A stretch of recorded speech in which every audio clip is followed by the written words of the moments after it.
Avec plus de 50 millions de Français qui regardent du contenu chaque mois, YouTube a quasiment éteint tout type de concurrence sur le segment de la consommation de contenu en ligne. Pour info, 50 millions, c'est presque autant que les utilisateurs de TikTok et d'Instagram combinés. Mais ce qui est intéressant, c'est que parmi ces utilisateurs, plus de 20 millions d'entre eux regardent YouTube sur un téléviseur. Au point qu'aux États-Unis, une étude a montré que ça représentait plus de 10% du temps total de visionnage sur les postes de télé. Ça en fait un géant doublement dangereux, à la fois pour les géants du digital, mais aussi du offline. Pourtant, cette réalité peine à se répercuter sur ses revenus publicitaires et plus largement sur le sentiment des annonceurs à son égard. Les maigres 35 milliards de dollars que génère YouTube Ads en 2024 sont une goutte d'eau face aux trillions de dollars que représente le marché mondial de la publicité, mais aussi face aux revenus de ses principaux concurrents, notamment Facebook et Instagram, dont le second a pourtant moitié moins d'utilisateurs. L'explication facile à ce retard, c'est que YouTube peine à concurrencer l'efficacité de Meta à produire du ROI publicitaire. En 2025, il semble que les équipes Google n'ont pas encore réussi à faire fructifier la mine d'or sur laquelle ils sont assis, ce qui n'en fait pas encore une régie de choix pour les annonceurs, alors que certains aspects de la promesse de ROI at scale de YouTube ne sont pas si loin que ça. Dans cette vidéo, je vais vous expliquer d'où vient ce différentiel actuel sur YouTube entre l'adoption par les utilisateurs et l'adoption par les annonceurs, comment Google est en train de créer une machine de guerre, et plus globalement toutes les pistes qu'ils explorent dans le sens du ROI, avec comme source Google eux-mêmes. J'ai eu la chance de recevoir Bruno, un expert du produit publicitaire Dimension, qui est aujourd'hui la façon poussée par Google d'acheter l'inventaire YouTube. Et enfin, je vous expliquerai comment utiliser YouTube Ads dans son état actuel pour améliorer l'efficacité de vos mix marketing. Pour ça, j'ai fait intervenir 3 stars de l'équipe Kudak, mon agence d'acquisition, pour vous expliquer quel type de sorcellerie ils mettent en place pour nos clients.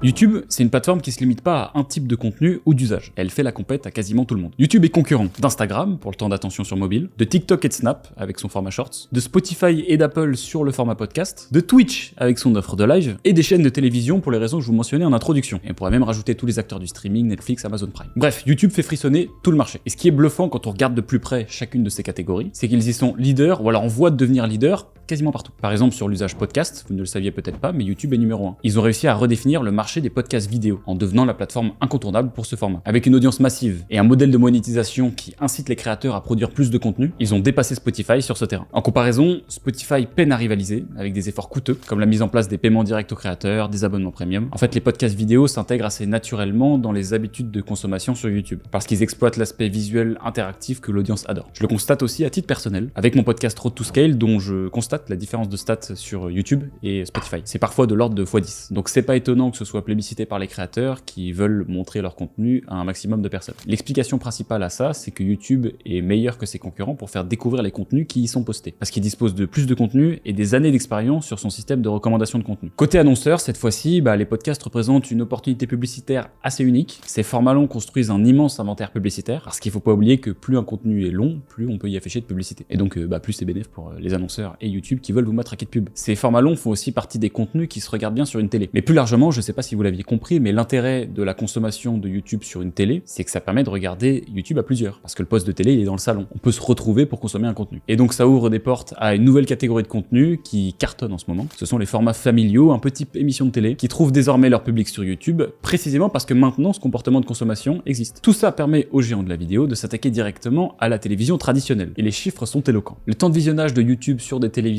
a augmenté de 35% ces 2 dernières années, tandis que le temps moyen d'écoute TV quotidien d'un Français est passé de 3h58 en 2020 à 3h19 en 2023. Et en fait, tu te rends compte que le temps passé sur YouTube a déjà bien dépassé le temps passé sur la télé aux États-Unis. Et même si tu prends en compte les plateformes de streaming, etc.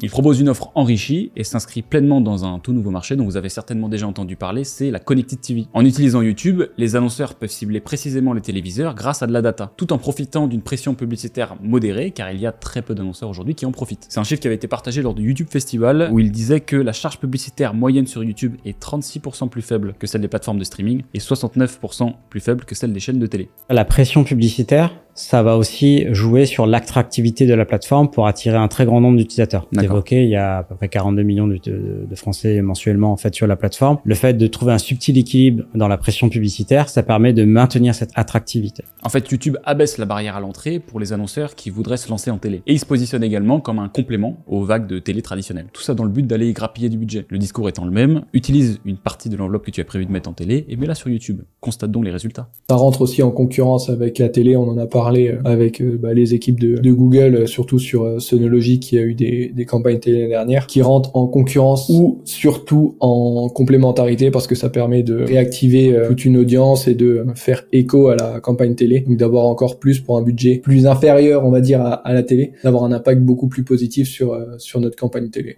Salut, c'est Théo, je te fais une courte interruption. Chez Kodak, on a une équipe de 60 personnes qui accompagnent les marques pour atteindre leur business plan digital via les bonnes méthodes de media buying, une réflexion publicitaire faite par des creative stratégistes et une expertise tracking qui est le nerf de la guerre à notre ère d'internet. On est partenaire premium de toutes les régies digitales, ce qui nous permet de bénéficier en avant-première des nouveautés et d'en faire bénéficier nos clients. Si jamais tu veux en savoir plus, nos experts Kodak proposent des audits qui te permettent de répondre à la question est-ce que tu es à jour par rapport aux bonnes pratiques de ton marché, ou alors est-ce que tu passes à côté d'une opportunité de croissance facile. Tu peux réserver un appel de découverte sur le lien en bio, il suffit juste de dépenser plus que 5 000 € par mois en publicité, ou alors de faire plus que 30 000 € de chiffre d'affaires mensuel. Maintenant, je laisse nos clients te dire ce qu'ils pensent de nous. On a eu des super performances parce que forcément les créas étaient adaptés parfaitement à la plateforme. L'accompagnement, il est vraiment top. On est à plus 30%. Kodak s'est toujours montré force de proposition et c'est très plaisant. On performe très bien sur les réseaux et sur Internet. Enfin, les shorts, la réponse directe de YouTube à TikTok, connaissent une progression fulgurante. En France, le nombre d'utilisateurs a bondi de 25% en un an. Et, métrique très intéressante, 42% d'entre eux ne sont même pas présents sur TikTok. Ce qui indique que YouTube convertit certainement des utilisateurs standards de ces autres formats vers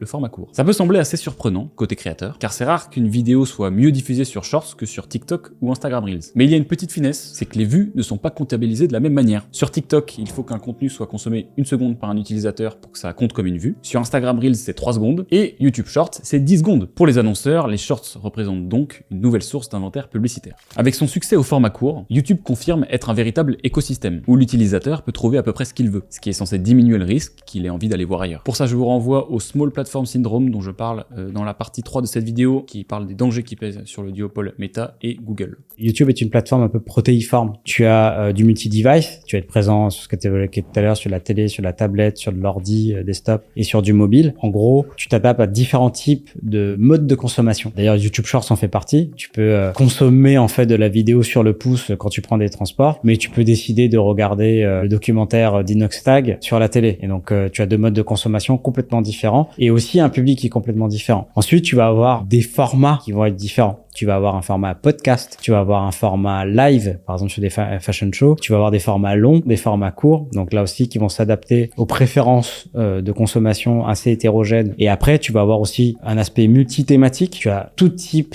de créateurs de contenu, que ce soit du bricolage, sur la voiture. Donc à partir de là, tu attires aussi différents types d'utilisateurs en fonction de leur centre d'intérêt. Donc si tu fais un peu le mélange des trois, des formats adaptés à chacun, diffusés sur des devices en fonction des préférences d'utilisation des uns et des autres et avec des thématiques totalement en phase avec les centres d'intérêt des utilisateurs, nécessairement, tu as une recette qui fait que YouTube devient de plus en plus attractif par rapport à d'autres médias. YouTube est donc protéiforme, mais c'est aussi ce qui explique qu'il peine à être adopté par les annonceurs. C'est sa complexité. Dans la partie suivante, nous verrons comment Google travaille à simplifier cet écosystème et à bâtir une machine publicitaire capable d'aligner adoption massive et ROI.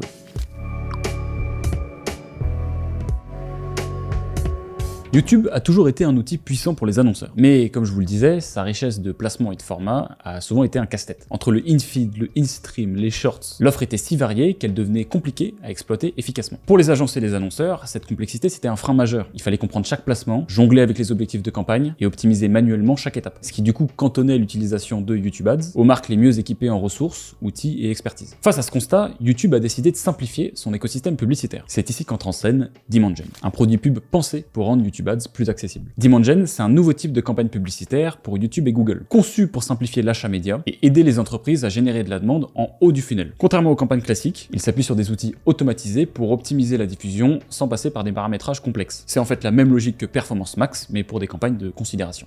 Dimension, c'est un format dont l'objectif, en fait, c'est vraiment d'aller aider les entreprises à générer de la demande, à faire de l'acquisition de nouveaux clients, de nouveaux utilisateurs pour nourrir leur levier performance, en fait. Comme je vous le disais, Dimension combine plusieurs formats, dont l'objectif principal est de créer de l'intérêt pour votre marque, tout en alimentant les autres leviers de performance, comme les campagnes de conversion. Ce produit, il a été pensé pour faciliter la vente de l'inventaire YouTube, au point que Google a annoncé la suppression des autres formats. Ce qui est intéressant, c'est qu'il y avait déjà quand même des produits publicitaires qui permettaient d'être affichés sur YouTube. Ça a été synthétisé dans la suite Dimension. Il me semble même que vous avez annoncé il y a pas longtemps que ça allait être arrêté, en fait. Les autres produits YouTube. Pourquoi c'est devenu Dimension YouTube? Quand tu repars un petit peu, peut-être 1 ou 2 années en avant, tu avais déjà énormément de produits un peu en standalone pour aller atteindre les objectifs. Tu avais Discovery, tu avais Video Action Campaign. Ces 2 dernières solutions étaient davantage axées sur la performance. Quand tu te mets à la place d'une agence, quand tu te mets à la place d'un annonceur, ça les oblige à aller gérer 2 campagnes, de gérer 2 stratégies d'audience, des budgets différents et d'avoir des créas dédiés. Là, ce que tu fais, c'est que tu simplifies le travail, tu mets une seule et unique campagne, tu peux mettre des images ou de la vidéo, mais tu n'as qu'une campagne à gérer. Donc l'objectif pour nous, c'est de simplifier le travail des annonceurs, de simplifier le travail des agences pour justement permettre après de travailler à très très grande échelle et leur permettre d'atteindre des objectifs de performance, de volume d'achat, de profitabilité, etc. Tout ça confirme une volonté claire, simplifier l'expérience publicitaire. Même avec des outils comme Dimension, il reste un autre obstacle, celui de la création publicitaire. Pour être affiché sur tous les emplacements de Dimension, il vous faudra des vidéos classiques, des shorts, des bannières, etc. C'est une barrière supplémentaire qui empêche Google d'écouler son inventaire YouTube, car dans les faits, trop peu d'annonceurs sont prêts ou équipés pour relever ce défi. YouTube, pour moi, c'est pas fait pour toutes les marques. Il faut vraiment avoir une stratégie visuelle, des contenus multimédia qui sont de qualité pour pouvoir espérer avoir des performances dessus, selon en tout cas les retours que moi j'ai pu avoir avec les différents tests que j'ai pu faire sur différentes marques. Si seulement vous connaissiez une agence experte en créa multiformat, ah bah oui, vous avez le labo. Regardez-moi toute cette flopée de marques satisfaites de l'accompagnement de Guillaume et son équipe. C'est le studio créatif de l'agence Kudak. Il nous aide énormément au quotidien avec une suite d'outils et une méthode assez sympa qui te permet d'aboutir à des concepts qui ont de grandes chances de donner de la performance. Évidemment, je vous ai linké leur site internet sur le lien en description. Retour à la vidéo. En gros, avec des outils comme Dimension et des produits black box comme Performance Max, Google fait un pas vers une publicité YouTube plus accessible, en ne confiant aux annonceurs que la mission de faire des créas. Mais cette quête de simplification, quoique chère aux agences et aux annonceurs, nous ferait presque oublier ce que les marques viennent chercher en priorité sur YouTube Ads, la performance.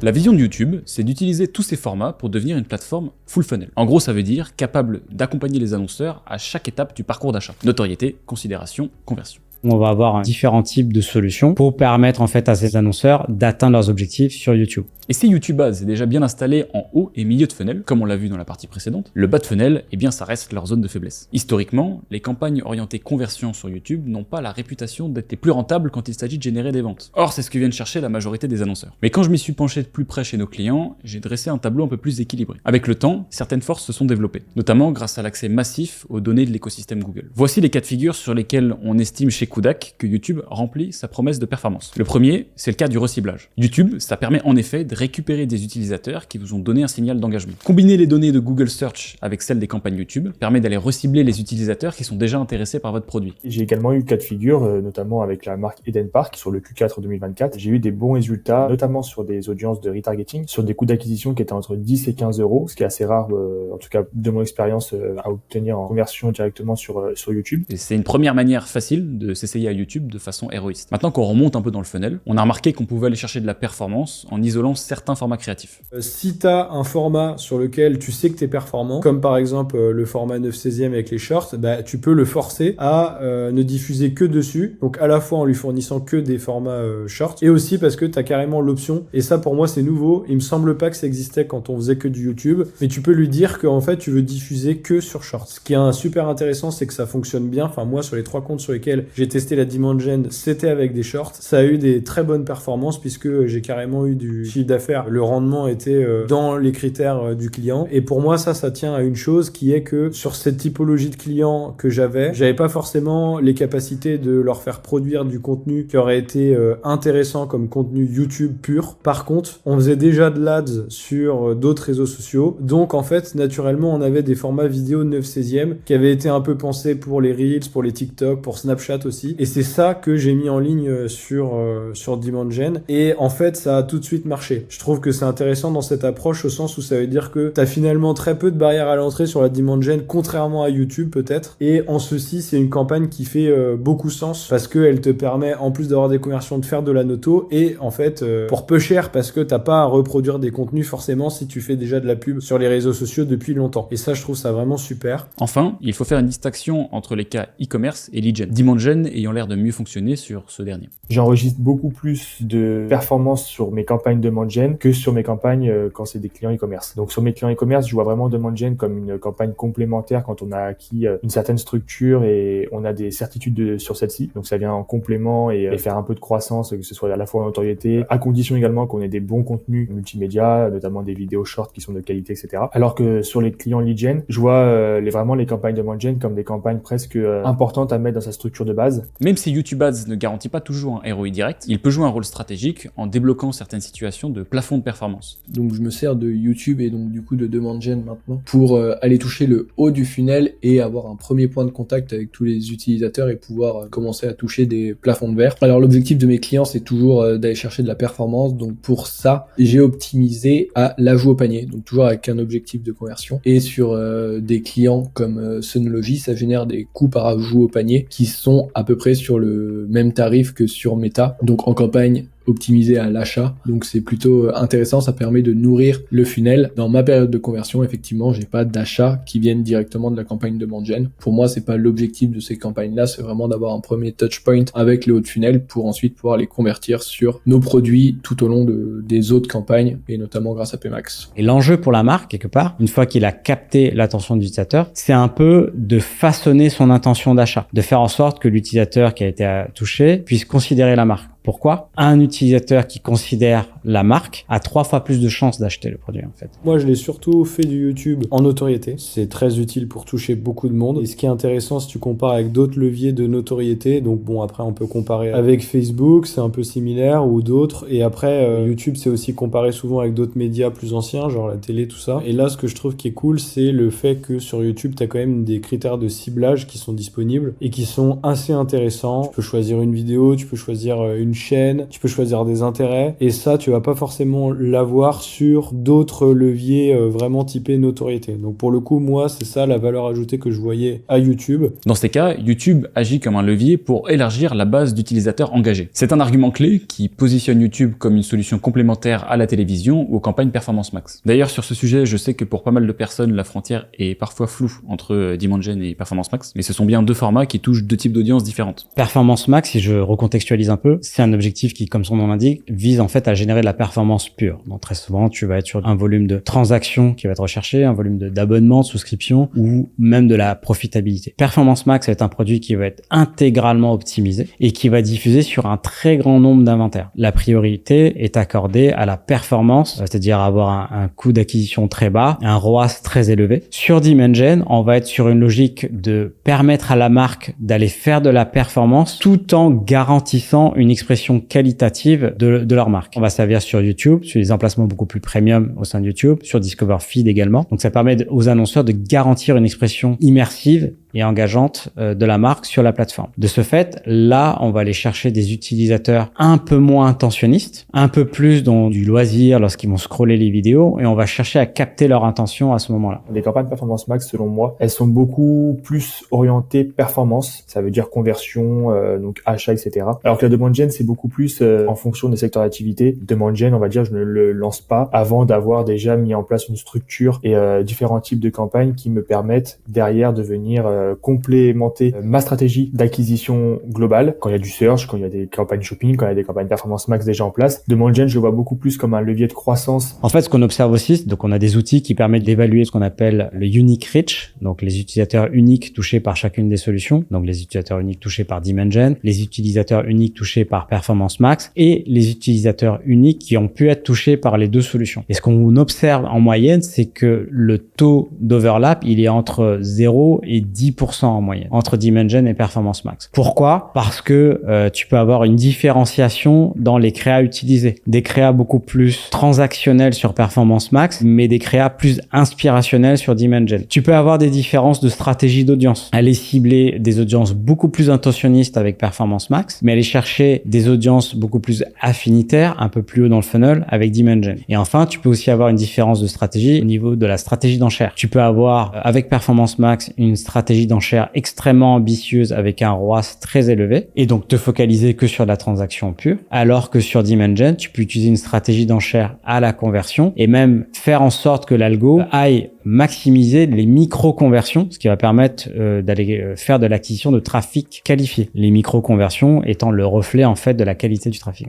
Donc si on simplifie, PMax c'est pour la conversion et Demand Gen pour la considération. Et nécessairement quand on parle de considération, et comme à chaque fois qu'on remonte dans un funnel, se pose la question de la mesure. Comment mesure-t-on l'efficacité d'un investissement marketing quand on ne peut pas regarder le nombre de ventes ? Est-ce que ça veut dire que ça sert à rien ? Spoiler, non. Le rapport d'attribution, je l'utilise quelques fois et c'est plus au niveau du setup. Par exemple, pour Synology, je l'ai utilisé au moment du setup des campagnes YouTube et Demand Gen pour pouvoir adapter ma période sur mes conversions, achats et du coup ajout au panier, la période de suivi des conversions après l'affichage, donc après une vue de vidéo par exemple, pouvoir dire à l'algo jusqu'à quand tu considères que tu as eu un impact sur cette action de conversion et pouvoir l'adapter. Et du coup, c'est des chiffres qui sont quand même intéressants des chiffres et des rapports qui sont intéressants parce que ça nous donne le temps moyen avant qu'une personne, par rapport à son premier touchpoint, fasse l'achat, parce que c'est ce qu'on regarde principalement. Différents touchpoints au fur et à mesure des campagnes. Moi, principalement, sur mes clients, ça va être l'AP Max qui va être le touchpoint principal, mais les Demand Gen prend de plus en plus de place. Ça fait partie des recos Google et surtout pour se différencier des autres, de pouvoir investir encore plus sur la Demand Gen pour que ça devienne un touchpoint principal. Et c'est vrai que c'est aussi un point très intéressant pour nos clients. Plus ils seront visibles sur tous les canaux, que ça soit Meta, que ça soit Google et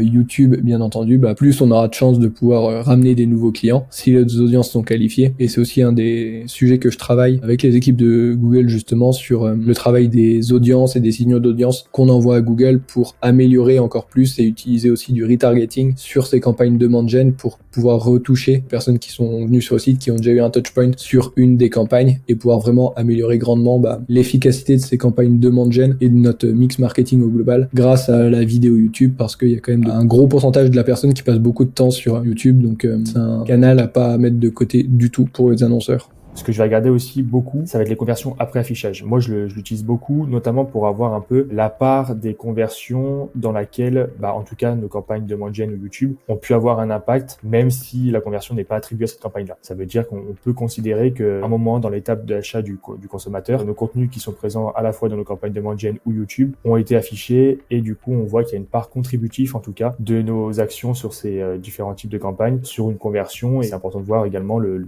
volume de conversion qui est attribué après affichage. L'évaluation des performances vont se faire déjà dans un premier temps sur le volume de conversion de manière générale. Donc, est-ce qu'on a des conversions qui sont enregistrées en fonction du modèle d'attribution qu'on a défini au départ? Ça veut dire les conversions post-click et post-view également. En général, moi, je suis sur du 30 jours clic en fonction de mes campagnes qui sont mis actifs. Je peux avoir du 2 semaines en vue de contenu. Ça veut dire que ça, c'est pour les campagnes YouTube, etc. Et un jour post-view, sinon classique. Donc, comment j'évalue l'efficacité? Comme je vous disais, donc, dans un premier temps, les conversions qui remontent directement dans la plateforme, achat notamment. De manière générale, c'est plus optimisé aux micro-conversions, donc je vais regarder tout ce qui va être ajout au panier, initial checkout également, c'est peut-être intéressant. Mais dans un premier temps, je vais quand même me focus sur la partie acquisition et achat, parce que c'est ce qui, en général, chez mes clients est recherché, et voir également la part d'incrémental. Il existe aussi des solutions chez Google, un peu plus lourdes en implémentation. Si on prend des outils de mesure que je qualifierais de ad hoc, c'est-à-dire que tu vas mesurer à un instant T, tu vas avoir ce qu'on appelle le brand lift survey, tu vas avoir le search lift, et tu vas avoir le conversion lift, qui peut être basé sur des utilisateurs ou qui peut être basé sur des zones géographiques. En fonction de ton objectif, selon que tu es plus haut ou plus bas dans le funnel, tu vas recourir à une de ces trois études. Par exemple, si tu es plutôt sur maximiser les clics pour générer du trafic sur site, tu vas peut-être davantage faire appel à un brand lift. Si tu es sur du trafic qualifié où tu vas mobiliser des micro-conversions, là, tu vas plutôt faire appel à du brand lift et du search lift. Mais si tu es sur une logique de performance pure, par exemple de la transaction, de la souscription, du ROAS même, là, tu vas plutôt utiliser un conversion lift. Ces outils permettent de justifier l'investissement dans YouTube, même lorsque les résultats ne se traduisent pas immédiatement par des ventes directes. Maintenant, pour entrer vraiment dans le détail, j'ai demandé à mes performance managers de vous lister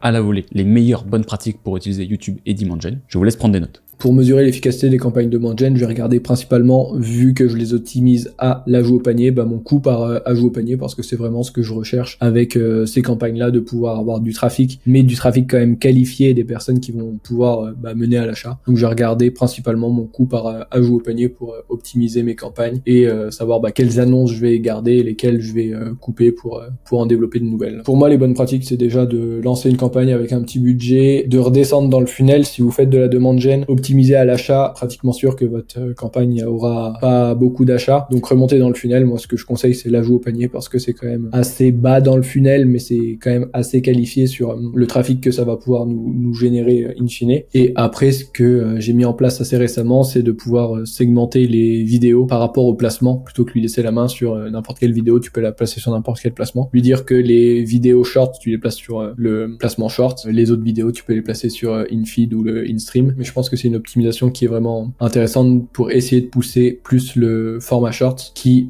se compare beaucoup plus à du TikTok, donc qui peut être très intéressant à optimiser et à plus utiliser parce que moi il représente vraiment peut-être 5% des dépenses, donc assez faible sur mes clients. J'utilise 5 à 10% de mon budget sur la demand gen. Si t'es plus gros, peut-être ça vaut le coup de dépenser une plus grosse proportion encore. Je sais pas, j'ai pas eu l'occasion de tester. Et ce qui est bien et que je recommande éventuellement, c'est de juste pas changer la fenêtre d'attrib. Notamment, moi, j'ai un peu uniformisé entre les différents canaux et donc sur Google, je suis resté en 1 jour post-vue et j'ai quand même eu des résultats de vente sur la demand gen. Donc c'est là que je trouve qu'on peut vraiment dire que oui, c'est intéressant parce que ça convertit, parce que évidemment, si je te dis que j'ai eu des ventes mais qu'en fait j'ai changé la fenêtre d'attrib, bon, est-ce que c'est vraiment comparable avec ce qu'on fait sur les autres réseaux? Non. Pour conclure, YouTube est un géant indiscutable de l'attention en ligne, et la multiplicité de ses formats le place à la croisée des mondes offline et online. Pourtant, sa promesse publicitaire reste encore incomplète. Si des outils comme Demand Gen et Performance Max simplifient l'achat média, la performance en bas de funnel reste un défi pour les annonceurs. Malgré ces obstacles, YouTube montre un potentiel immense. Sa capacité à retargeter efficacement, à exploiter les formats comme Shorts et à s'intégrer dans l'écosystème Google en fait un levier stratégique pour structurer un funnel performant. Si Google réussit à aligner simplification et performance, YouTube pourrait enfin devenir une régie de choix pour les annonceurs et passer de géant endormi à agrégateur du marché de la pub. Et je clôt cette vidéo en vous rappelant que si vous voulez qu'on débloque votre machine d'acquisition Meta Google, vous pouvez réserver un appel de découverte en description. On vous fera un petit audit et on vous dira si on peut travailler ensemble. Je vous embrasse et je vous donne rendez-vous dans la prochaine vidéo. C'était Théo.